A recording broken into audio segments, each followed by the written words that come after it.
Hi everybody and welcome back to this week's video. And in this week's video we're going to see the 22nd chapter of the Jeremiah book. And of course we're moving from the 21st chapter. So thank the Lord through our Savior Jesus Christ. Let us begin with this week's video. So the 21st chapter, before we go to the 22nd, what did we see?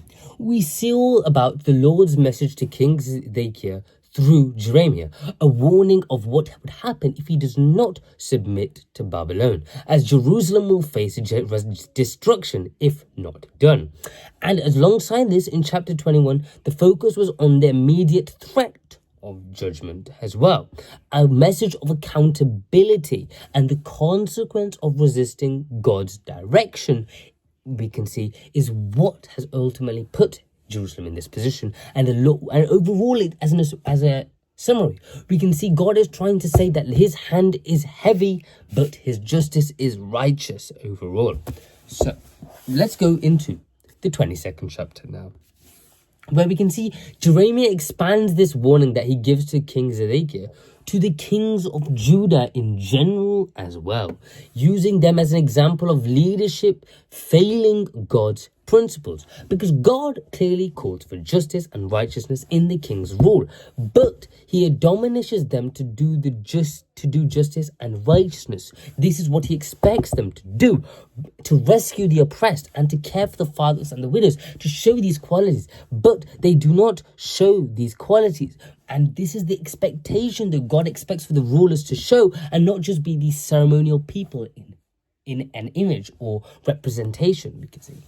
They are practical and moral, and leadership that neglects these duties invites God's judgments. It's because they don't follow these practical, moral and leadership qualities that God expects, is why God's judgment is being involved in this situation.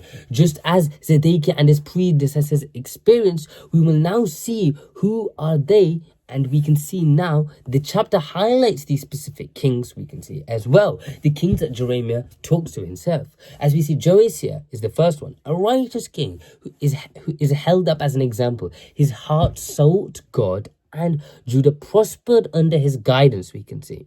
Then we can see there was Jehoshaphat, the son of Josiah, and then Jehoiakim, another son of Josiah, and then Jehoshaphat, the son of Jehoiakim, and then Zedekiah, another son of Josiah, you can see. So overall, this is how the timeline came, and this is the previous kings of this period, of this family tree, we can see. And overall, we need to understand a key thing, that here Joachim and Shalom are condemned for their evil deeds, we can see. And when I mean Shalom, I mean Jehoshaphat, another son of Josiah, we can see, and Jehoiakim, who's another son of Josiah, are condemned for their evil deeds, we can see.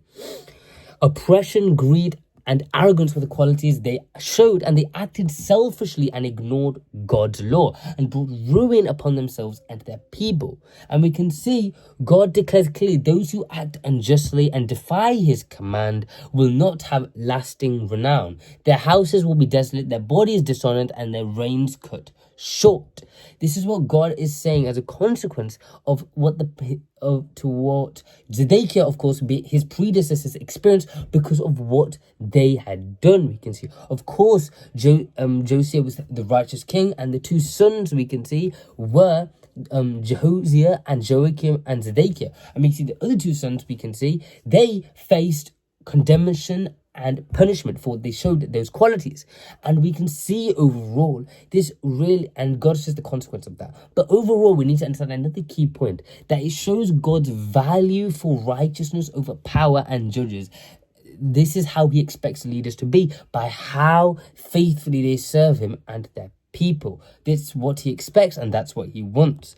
The chapter then overall closes after this point, saying as a warning, or I should say as a solemn warning, that God's judgment is certain, even for the royal house of David. So once again, a comparison is being put in place for the David family himself, because of David family, how well we could say they prospered in trying to do their best in showing faith to the Lord. And we could see God is saying, even for the greats like them, God's judgment is in store if their actions are wrong, if they persist in evil. Their their result will be the same as the simplest of people.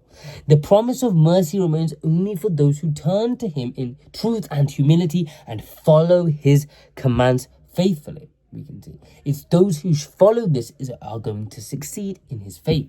And in summary, Jeremiah 22nd chapter, we can see, teaches that God's people, especially their leaders, are accountable to him. The welfare of a nation depends on righteous leadership. We can see justice and mercy. These qualities must be followed in order to achieve the true faith from God, the true spirit from God. And this chapter, we can see, alongside this, calls us to reflect one more thing. Whether in our personal lives or positions of responsibility, God expects integrity from us, care for the needy, and obedience to his will. These qualities must be constantly shown. Those who ignore this path face the same sobering consequences as the kings of Judah, as obedience matters more than a position or lineage. We can see, of course, King Zedekiah was in a position, and the kings of Judah, we saw the two sons, we can see, of Josiah, we can see, they faced condemnation for the actions they committed, the evil deeds of oppression, greed, and arrogance they showed, we can see. And we can see they showed, they were in this position because they did not show the practical, moral, and leadership qualities, we can see. And without showing these qualities, we can see, just as the two other sons of Josiah, this is what the condemnation of God's judgment comes into play. And that is why it is experienced. And that is what Jeremiah is explaining to the kings of Judah, and of course, previously to King Zedekiah. And that's all for this week's video. And we're going to go through more, of course, in the coming videos. See you next week. Bye.